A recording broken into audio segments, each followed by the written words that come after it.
이제 덕후 시간인데 우리 강인재 변호사님 잠깐 나오셔서 판결문에 대해서 잠깐만 한번 또 다시 한번 설명을 해서 우리 해보겠습니다. 이명기 변호사님 나오실래요? 이명기 변호사님 보면 부끄러움이 많아요. 자, 나오셔서 간단하게 아까 내가 쭉 한번 그 역사적 의미를 설명했는데, 이번에 나를 무죄로 석방한 그 재판부 재판장 이름이 뭐였다 또 누구라? 허선아. 허선아 재판장님. 근데 그 주심도 여자고 재판장도 여자잖아요. 아니, 난 여자들 우습게 봤거든.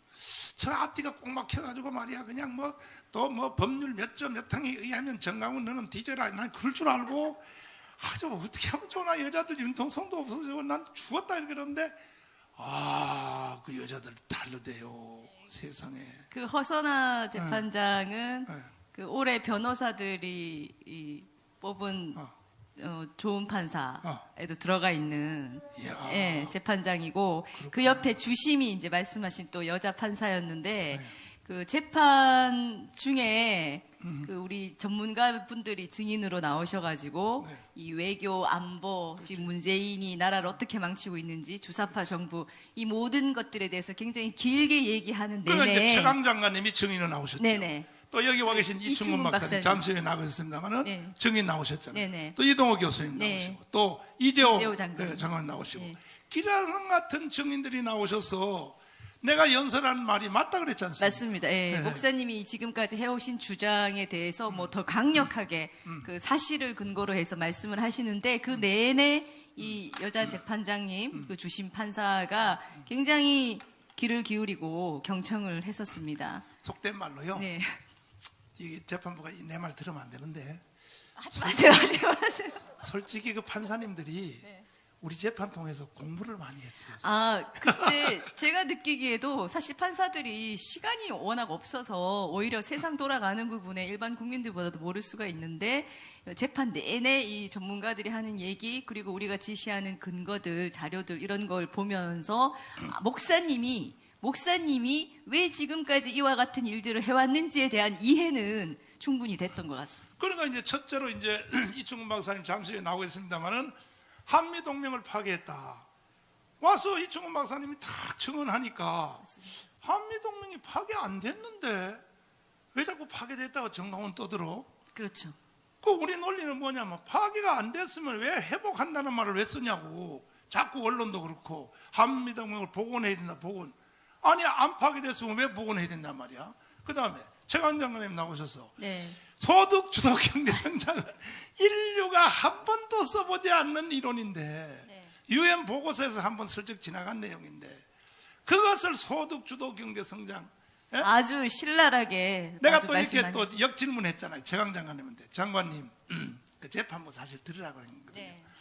그러니까 인류가 한 번도 안 써봤기 때문에 문재인이가 최초로 개발한 것은 이거 특허 아닙니까? 내가 이렇게 역질문하니까 저 장관님이 뭐라고 되냐면, 목사님 그러면 소득주도 경제성장이 문재인이가 최초로 개발한 특허라면 구라파에 있는 경제학자들은 다 죽었습니까? 미국의 아이비리그 교수들은 다 죽었습니까? 그래서 인류가 이것은 써서는 안 될 거라는 것을 못 박아놓은 것을 문재인이가 사용했다. 이렇게 증언하니까 재판부를 보니까 눈이 이야. 그 다음에요. 나를 그 수갑 채워서 데리고 다니는 교도관들 있죠. 5명. 5명이 나를 수갑 채워서 재판장에 넣어놓고 저 뒤에 내 도망갈까봐 지키고 있잖아요. 그분들이 이제 재판 끝나고 이제 다시 이제 교도소로 들어가는데 나한테 그래요. 이야, 목사님 아는 게 너무 많네요. 우리는 목사님이 텔레비에 나와서 욕만 하는 줄 알았는데 아니 재판할 때 목사님 보니까 아니 목사님 어디서 그런 거 아냐. 그래서 내가 하는 말이 그랬어요. 나는 공부도 안 했는데 왜 아냐? 관심이 있으니까 알게 됩니다. 성령으로. 그리고 그 다음에 또 이제 안보 해체, 그 다음 또 원자력 발전 등등 이게 쫙 증언하니까 문재인 간첩 사상. 그래서 그 재판부에서 우리가 증언한 그 위대한 한 시대의 최고의 대표자들이 증언한 그 내용 7가지. 그것을 지금 오재조 총장님이 책으로 만들고 있어요.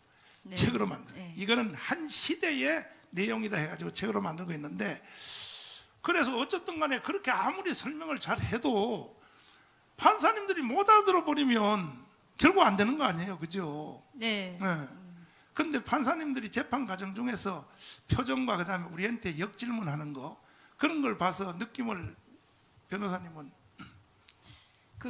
애초에 검사 공소 사실은 좀 기소가 안 됐어야 되고 검사가 봤을 때 법리 판단했을 때 무혐의 처리를 했어야 되는 내용들입니다. 근데 완전히 이제 정광훈 목사님을 어떻게든 구속하겠다. 맞아요. 근데 말도 안 되는 기소 내용으로도 말도 안 되는 영장 판사 만나면 구속되는 거거든요. 그렇지. 그다음부터 이제 고난이 되는 것이고 마치 자기들이 이긴 것처럼 되지만 정식으로 그 사건 자체를 이제 심리가 들어가고 최종 판결을 내릴 때는 터무니가 없으니까. 그리고 이 재판부가 좀 여론의 압박과 문재인 대통령이 막 직접 그렇지. 구속 안 하면 재판부를 아예 뭐 맞아. 박살을 낼 것처럼 온 권력들이 겁박을 하는 과정에서 좀 심한 압박도 당하고 그랬던 것 같습니다만, 결론은 사법부답게 법대로 오로지 헌법과 법률에 맞는 판결을 내리셨다고 봅니다. 그리고 중간중간에 이건 좀 아닌 것 같다. 후보자도 특정되어 있지 않고 또 정당 목사님께서 하신 말씀 자체도 굉장히 추상적인 이 자유우파 세력을 계속 지칭하고 있고, 그리고 이제 문재인이 간첩이다라고 말한 것에 대해서는 나름의 근거를 가지고 합당한 국민으로서 가지고 있는 표현의 자유에 속하는 합당한 정치적 의견을 문재인이라는 공인을 향해서 했던 거다. 그것까지 형사처벌하는 것은 우리나라에서는 안 된다. 이런 이제 아주 합당한 판단을 그러니까 해주신 문재인 대통령이 평창 동계올림픽에서 신영복 간첩의 왕을 내가 존경하는 한국의 사상가라고 하니까 네. 그러면 간첩의 왕을 존경하면 당신도 간첩 아니냐, 내가 그렇게 그렇죠. 말하는 건데. 네. 그래가지고 근데 그걸 나는 이제 깜빡 넣었는데, 그 다음에 이제 나 2차 이번에 구속될 때 네. 이거는 대통령으로서가 아니라 인간으로서 해서는 안 될 말이에요. 뭐냐, 나를 딱 지명한 거 아닙니까? 대통령을. 네. 정강훈 재구속시켜. 지가 뭔데 감히 법정 최고형을 때려라. 지가 대법원장이요? 맞습니다. 지가 판사냐고. 이거는요, 박근혜를 탄핵해서 지금 감옥에다 가둬놨는데 그것이 뭐냐면 헌법농단이거든요. 네. 또 국정농단. 그거에 따지면 문재인이 이번에 나한테 한 말은요, 저건 사형이야, 사형. 맞습니다. 네. 대통령 끝나기만 해봐. 너 죽어, 나한테. 명백한 탄핵사유죠. 가만 안 돼. 어디라고 말이야, 대통령이 말이야 국민을 향하여 딱 지목하여 구속시켜 법정 최고형을 때려? 네가 이미 대한민국이 무슨 북한처럼 독재가 다 된 줄 알아? 김정은이가 지 그 고모부를 말이야, 장성택을 말이야 처벌해 추계하니까 그걸 보고 재미가 붙어서 너도 흉내 내는 거야, 흉내? 맞습니다. 죽어, 너 나한테 죽어, 이 자식 말이야. 어디라고 말이야, 대통령이면 대통령이지 어디 선지자를 향하여 말이야 그따위 소리를 하냐고. 그죠? 예. 그러면 이제 시간이 많이 됐으니까 마지막으로 그 판결문 실제 키워드는 뭐였었습니까?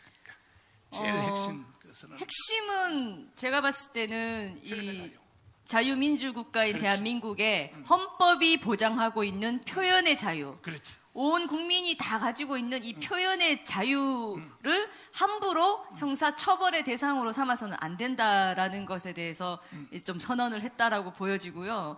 그리고 일반적 국민이 이 대통령이라는 권력자 공인을 향해서 나름의 근거를 가지고 간첩이라고 말하든 뭐라고 평가하든 그것은 처벌해서는 안 된다는 겁니다. 그것이 민주주의 국가의 기본이 되는 표현의 자유이고, 이 표현의 자유가 이 정도 보장되지 않으면 민주주의 국가가 존재할 수 없다. 이렇게 이제 얘기를 하고 있기 때문에 나도 완전히 헌법재판처럼. 나도 읽어보니까 네. 이런 말도 있더라고. 설령 국민이 저는 네. 내가 무리한 비판을 했다 할지라도 맞습니다. 지도자는 거기에 대해서 검증을 받아야 된다. 네. 그잖아요. 네. 그 간첩 부분에 대해서 재밌는 부분이 목사님께서 워낙 항상 근거를 가지고 비판을 하시기 때문에 문재인 대통령 이 간첩 아닙니까? 라고 말할 때도 여러 개의 근거를 제시를 하셨잖아요. 신영복뿐만 아니라. 그런 근거 제시를 다 보고 간첩 아닙니까? 이렇게 말한 것에 대해서 이 재판부가 정치인은 또 특히 대통령임은 국민들이 자유롭게 그 사상에 대한 맞아. 검증과 자신들이 검토한 그 결과를 표현할 수 있어야 된다고 했습니다. 그렇지. 맞죠. 맞습니다. 당연한 얘기입니다. 안 그러면 북한이지 뭐 북한과 다를 바 없지요. 예, 그렇잖아요. 독재죠. 예. 그래서 이번에 이 판결문 하나가 다시 대한민국을 다시 자유를 준 이승만으로부터 시작한 자유. 맞습니다. 그리고 뭐 언론이든 이 정치 권력이 미쳐 날뛰는 데 대해서 사법 권력이 완전히 단죄한 딱 제동을 건 그런 선언이었다고 생각합니다. 그리고 저도 강력하게 표현은 세게 하지만은 항상 난 마지막에 이렇게 말하잖아요. 아니라면 대통령님 내 하는 말이 아니라면 맞습니다. 텔레비에 나오든지 어디서 나는 아닙니다라고 말 한마디만 해주세요. 해명을 해야죠. 그렇지. 나는 간첩이 아닙니다. 평창 동계올림픽에서 내가 그렇게 연설한 것은 비서가 써준 걸 원고를 읽다가 보니까 실수했습니다. 한마디만 해달라고 내가 항상 말하잖아요. 네네. 그러면 내가 다 용서해 주겠다. 항상 내가 연설 마지막은 그 말 하거든요. 네. 내가 주사파라고 하든지 뭐 너는 빨갱이라고 하든지 공산주의라 하든지 그러면 아니라면 네. 아니라고 말하면 될 거 아니야 국민들 앞에. 네, 국민 앞에 해명하든지 그렇죠. 사과하든지. 나는 항상 그 말을 한단 말이에요. 맞습니다. 근데 안 하잖아요. 절대 안 하죠. 안 한다면 뭐냐 인정한다는 거 아닙니까? 안 한다면. 그리고 오히려 우리를 저 감옥에다 가두고 말이죠. 네. 그렇게 하면 그건 안 되고. 어쨌든 변호하느라 큰 수고했습니다. 아닙니다. 정말 많은 변호사님들이 거의 막 사명감을 가지고 앞으로요 변론을 다시 저 하셨어요. 재판부로 복귀해가지고 네. 대법원장 한번 하세요. 감사합니다. 박수하겠습니다. 이충훈 박사님 또 한번 모셔야 되겠습니다. 아이고 참 재판부에 오셔서 증언을 저를 위해서 증언까지 해주셨는데 참 너무 감사를 드립니다.